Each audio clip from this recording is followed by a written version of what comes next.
দর্শক, আমরা এই মুহূর্তে রয়েছি পূর্ব ভাটিয়ারিতে। এখানে আসলে আপনারা জানেন যে আজকে এসএসসি পরীক্ষার ফলাফল দেয়া হয়েছে। সেখানে আসলে এখানকারই একজন কৃতি শিক্ষার্থী যার দুটি হাতই নেই, সে কিন্তু পায়ে লিখেই তিনি আসলে মেধার যে স্বাক্ষর সেটি রেখেছেন। তিনি জিপিএ 5 পেয়েছেন। আপনি দেখছেন, দর্শক আপনারা দেখছেন, তিনি কিন্তু এখনো পাই লিখছে। তার আসলে যে পড়াশোনার প্রতি যে তার আগ্রহ, সেটি আসলে তার রেজাল্টেই আসলে সেটি প্রকাশ পাচ্ছেন। এভাবেই তিনি কিন্তু পাই লিখেই যে তার বিভিন্ন পরীক্ষা রয়েছে, পাবলিক পরীক্ষা, সেগুলোতে তিনি আসলে অবতীর্ণ হয়েছিলেন এবং আজকে যে এসএসসির ফলাফল দিয়েছে সেখানেও তিনি কিন্তু মেধার স্বাক্ষর রেখেছেন। তিনি কিন্তু স্বাভাবিকভাবেই জন্মগ্রহণ করেছিলেন একটি দুর্ঘটনা 2016 সালে। সেই দুর্ঘটনার পরেই তিনি আসলে তার হাত দুটি কাটতে হয়েছে। আমরা একটু কথা বলতে চাই রাব্বির সাথে, রফিকুল ইসলাম রাব্বি, তিনি আমাদের সাথে আছেন। দর্শক, একটু যদি বলেন, প্রথমে আসলে আপনাকে অভিনন্দন। এই যে ফলাফল, আপনি কতটুকু আসলে খুশি? অসংখ্য ধন্যবাদ। শুরু করছি আল্লাহ তাআলার নামে, যিনি সকল জগতের প্রতিপালক।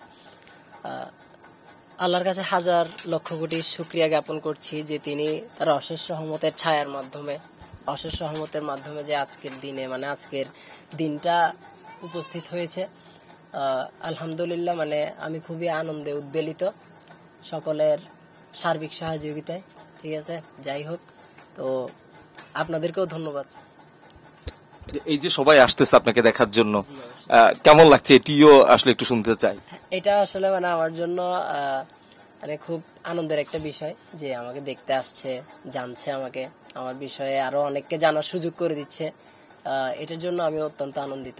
আসলে আমরা শুনেছিলাম 2016 সালে যখন আপনার এই দুর্ঘটনাটি ঘটে, তখন আপনি একটু মনোবল হারিয়ে ফেলেছিলেন পড়াশোনার প্রতি, আসলে কি হবে ভবিষ্যতে সেটি নিয়ে একটি আপনি দুশ্চিন্তায় ছিলেন। পরবর্তীতে কিভাবে আবার পড়াশোনার প্রতি আগ্রহটা বাড়লো, কারা সহায়তা করলো বা অনুপ্রেরণাকে? প্রধানত মানে এটা মনোবল হারানোর, যখন মানে মনোবল হারানো প্রায় অবস্থা, তখন মানে আমি সবচেয়ে বেশি অনুপ্রেরণা পেয়েছি আমার আম্মু আব্বুর কাছ থেকে। তা আম্মু আব্বুই সার্বিক সহায়তা করেছে এবং আম্মু আব্বুই আমাকে সবসময় সাপোর্ট দিছে। এটাই আলহামদুলিল্লাহ, আম্মু আব্বুর কাছ থেকে সবসময় অনুপ্রেরণা পেয়েছি। আচ্ছা, এই যে অনেকেই আসলে হাত দিয়ে লেখে, আপনি তো পা দিয়ে লিখেছেন। আমরা শুনেছিলাম প্রথম আপনি মুখ দিয়ে লিখেছিলেন, মানে কিভাবে আবার মুখ থেকে হাতে আসলো? বা এই যে নিশ্চয় পায়ে লিখে, অনেকে হাতে লিখেও জিপিএ 5 পায়নি, আপনি পায়ে লিখেই পেয়েছেন, এটি আসলে? হ্যাঁ, এটার জন্য আলহামদুলিল্লাহ, আল্লাহর কাছে শুকরিয়া। কথায় আছে যে একটা দরজা বন্ধ হলে 10টা দরজা খুলে দেয় আল্লাহ তাআলা। তো প্রথমে যখন মুখ দিয়ে লিখতাম, তো মুখ দিয়ে লেখার পরে পরবর্তীতে কিছু সমস্যার সম্মুখীন হয়, এরপরে পা দিয়ে লিখে স্টার্ট করি আর কি। আসলে থেমে তো থাকা যাবে না, বিকল্প তো সমাধান নিতে হবে, সেটাই। মানে এক্ষেত্রে শিক্ষকরা সহায়তা করতো কিনা আপনাকে? হ্যাঁ, শিক্ষকরা সার্বিকভাবে সহায়তা করছেন। শিক্ষকরা যখন মানে কি ওনাদের যেই মানসিকভাবে যে সাপোর্টটা, সেটা সর্বদা ওনাদের কাছ থেকে পেয়েছি। এটার জন্য আল্লাহর কাছে শুকরিয়া জ্ঞাপন করছি। ভবিষ্যৎ পরিকল্পনা কি কি করার ইচ্ছা আছে বা সামনে কি হওয়ার ইচ্ছা রয়েছে আপনার? ভবিষ্যৎ পরিকল্পনা বলতে ইনশাআল্লাহ মানে একজন নিজেকে শিক্ষক হিসেবে দেখতে চাই ভবিষ্যৎ প্রজন্মে, ইনশাআল্লাহ। সেটি কোন ধরনের শিক্ষক? বিশ্ববিদ্যালয়ের শিক্ষক নাকি আসলে আমরা তো প্রাথমিক শিক্ষক কিংবা স্কুল শিক্ষক, আপনি কোন ধরনের শিক্ষক হতে চান? আসলে আল্লাহর রহমতে আল্লাহ যদি চান, ইনশাআল্লাহ বিশ্ববিদ্যালয়ের শিক্ষক হওয়ার ইচ্ছা আছে। আচ্ছা, আমরা যতটুকু জানি আপনার বাবা একজন দিনমজুর, মা গৃহিণী, সেক্ষেত্রে পড়াশোনার ব্যয় বহন করা আপনাদের জন্য একটি দুঃসাধ্য ব্যাপার। তো আপনি আসলে হ্যাঁ কষ্টকর, মানে সেটি কিভাবে আসলে করেছেন? সেটা আম্মু আব্বুর দুইজনের কর্ম প্রচেষ্টার মাধ্যমে আজকে এতটুকু আসছি, আলহামদুলিল্লাহ। আর সার্বিক সহায়তা বলতে 6 থেকে মানে 10 পর্যন্ত পড়ে আসছি, ওসমান স্যারের কাছে পড়ছিলাম। তো ওসমান স্যার আমাকে সার্বিকভাবে সহায়তা করছেন। উনি আজ পর্যন্ত মানে আমার কাছ থেকে একটা ইয়াও নেন নাই আর কি, ফি নেন নাই কখনো। উনি আমাকে মানে সবসময় মানসিকভাবে সাপোর্ট দিয়ে আসছেন। মানে আমার সমস্যাকে নিজের সমস্যা হিসেবে দেখছেন, সবসময় নিজেই কনসার্ন ছিলেন এই বিষয়টাতে। এটার জন্য স্যারকেও ধন্যবাদ জানাচ্ছি। দর্শক, রাব্বি ভাটিয়ারি ইউনিয়নের দিনমজুর বজলুর রহমান এবং গৃহিণী রোজি আক্তারের সন্তান, সব মিলিয়ে অনেকেই কিন্তু তাকে এক নজর দেখতে এখানে আসছেন, অনেকে ফুল মিষ্টি নিয়ে আসছেন। আপনারা দেখছেন এখনো পর্যন্ত কিন্তু পাড়া প্রতিবেশী, আত্মীয় স্বজনরা কিন্তু তার বাসায় রয়েছেন, ভিড় করছেন।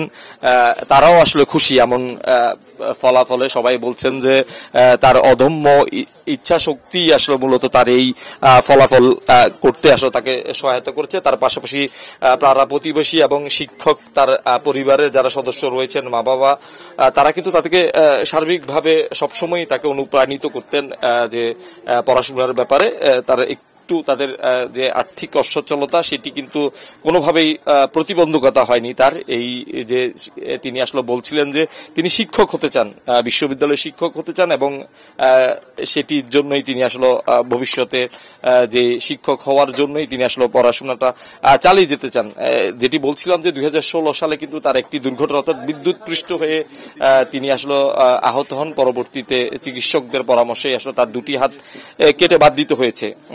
প্রথম দিকে আসলে তিনি খুবই হতাশাগ্রস্ত ছিলেন, যদিও বা পরবর্তী তার বিভিন্ন শিক্ষক এবং যারা এখানকার গণ্যমান্য ব্যক্তি রয়েছেন তারা কিন্তু তাকে পরামর্শ দিয়েছেন যে পড়াশোনা চালিয়ে যাওয়ার জন্য, এবং অনেকেই তাকে সহায়তা করেছেন। তিনি আসলে বলছিলেন তার ওসমান স্যারের কথা, তিনি আসলে তাকে পড়িয়েছেন ব্যক্তিগতভাবে, তিনি আসলে কখনোই টাকা পয়সা নেননি, এমনটি আসলে রাব্বি জানাচ্ছিলেন। যে এই যে তার পড়াশোনা সেটি কিন্তু প্রথম দিকে তিনি কিন্তু একেবারে পঞ্চম শ্রেণী পর্যন্ত তিনি মুখে লিখেছেন, এবং পঞ্চম শ্রেণীতে তিনি যে পরীক্ষা ছিল সেটিতে আসলে তিনি অবতীর্ণ হয়েছিলেন মুখে লেখেই, এবং সেখানেও তিনি কিন্তু ভালো ফলাফল করেছেন। আমরা যতটুকু জানি পঞ্চম শ্রেণীর সমাপনী পরীক্ষায় তিনি কিন্তু 4.83 আসলে স্কোর পেয়েছিলেন। পরবর্তী সপ্তম শ্রেণী থেকে তিনি পা দিয়ে লেখা শুরু করেছেন, এবং আর এই পা দিয়ে লেখেই তিনি কিন্তু এই যে আজকের যে সাফল্য সেটি আসলে তাকে ধরা দিয়েছে। আমরা আরো একটু রাব্বির সাথে যদি কথা বলতে চাই, রাব্বি, এই যে এই পা দিয়ে লেখার ক্ষেত্রে আপনার আসলে প্রথম দিকে নিশ্চয়ই সমস্যা হতো, এখন আসলে কোনো সমস্যা হয় কিনা? যে আপনি তো জানেন যারা হাতে লিখে তাদের যে লেখার যে স্পিড সেটির সাথে আপনি আসলে কোনোভাবেই পেরে উঠবেন না, সেক্ষেত্রে আসলে কোনো সহায়তা পেয়েছেন কিনা পরীক্ষা হলে? হ্যাঁ, সেক্ষেত্রে পরীক্ষার হলে সার্বিক সহায়তা পেয়েছি। তার জন্য যেই মানে আমার মানে শারীরিক প্রতিবন্ধকতার জন্য যে 30 মিনিট সময় বরাদ্দ রাখা হয়েছে সেটা আলহামদুলিল্লাহ পেয়েছি। যখন প্রয়োজন হয়েছে নিয়েছি, যখন প্রয়োজন হয়নি তখন নিইনি। আচ্ছা, আপনি তো হাজী তবারক আলী উচ্চ বিদ্যালয়ে আসলে এখন আসলে যে পড়াশোনার ব্যাপারে যে সামনে যখন উচ্চতর আপনি পড়াশোনা করবেন তখন সেখানে খরচও কিছুটা বেশি, তো আপনি কি বলবেন? উচ্চবিত্ত যারা রয়েছেন তারা যদি আপনার পাশে এসে দাঁড়ায়, নিশ্চয়ই আপনার পরিবারের যে চাপটা সেটি তো আসলে কমবে। আপনি দেশবাসীর কাছে কিংবা আমাদের সরকার প্রধান রয়েছেন, শিক্ষামন্ত্রী রয়েছেন, আপনার কোনো চাওয়া রয়েছে কিনা? সমাজের বিত্তবান কিংবা আপনাদের এখানেও জনপ্রতিনিধি রয়েছে, সীতাকুণ্ডে অনেক ধনবান ব্যক্তি রয়েছে, কোনো আপনি কিছু চান কিনা বা আপনার কোনো কিছু বলার আছে কিনা তাদের কাছে? জি, আসলে সেই বিষয়ে আমি এক কথাই বলতে চাই, সেটা হচ্ছে যে কেউ যদি আমার পাশে এসে দাঁড়াতে চান, সাহায্য করতে চান, তাহলে সেটা হচ্ছে যে উনি কোন দৃষ্টিকোণ থেকে সেটা দিচ্ছেন সেটা অবশ্যই ম্যাটার করবে, এবং আমি সেই দিক বিবেচনায় অবশ্যই ওনার সাহায্যকে আমি ওয়েলকাম জানাই, এবং সমস্যা নেই, ঠিক আছে। আমি ওনাকে আমার পাশে দাঁড়ানোর জন্য অবশ্যই ওনাকে ধন্যবাদ জানাবো। তবে কোন দৃষ্টিকোণ থেকে দিচ্ছেন সেটা অবশ্যই বিবেচনায় আনতে হবে, সেই দৃষ্টিকোণের কথা বিবেচনায় রেখে আমি ওনাকে ধন্যবাদ জানাচ্ছি। আপনি চাচ্ছেন যে আপনি যে সামাজিক মর্যাদা যাতে আপনার ক্ষুণ্ণ না হয় এমন ভাবেই আপনাকে আসলে পাশে দাঁড়াতে হবে। হ্যাঁ, আমি এক কথায় সেটা বুঝাতে চেয়েছিলাম যে মানে ওনার যে দৃষ্টিভঙ্গিটা, উনি কোন দৃষ্টিভঙ্গিতে দিচ্ছেন সেটাই হচ্ছে বড় বিষয় এখানে। জি জি, দর্শক আপনারা শুনছিলেন, রাব্বি আসলে একদিকে তিনি কিন্তু খুবই আত্মমর্যাদা তার আসলে তার অনেক বেশি, সে আসলে বলছেন তাকে এই যে সামনের ভবিষ্যতের যে পড়াশোনা সেটি চালিয়ে যাওয়ার ব্যাপারে কেউ যদি সহায়তা করতে চান সেক্ষেত্রে তিনি আসলে ভিক্ষা এমন কেউ কিছু যদি দিতে চাই সেটি আসলে তিনি গ্রহণ করবেন না। মানে সহানুভূতিটা হতে হবে এমন ভাবে যেখানে তার মান সম্মান কিংবা তার পারিবারিক যে মর্যাদা রয়েছে, সামাজিক মর্যাদা, সেটি যাতে কোনোভাবেই ক্ষুণ্ণ না হন। অর্থাৎ তিনি গরিব হতে পারেন কিন্তু তার সামাজিক যে মর্যাদা রয়েছে সেটি যাতে কোনোভাবে ভুলুণ্ঠিত না হয় সেই বিষয়টি আসলে তিনি দেখেন।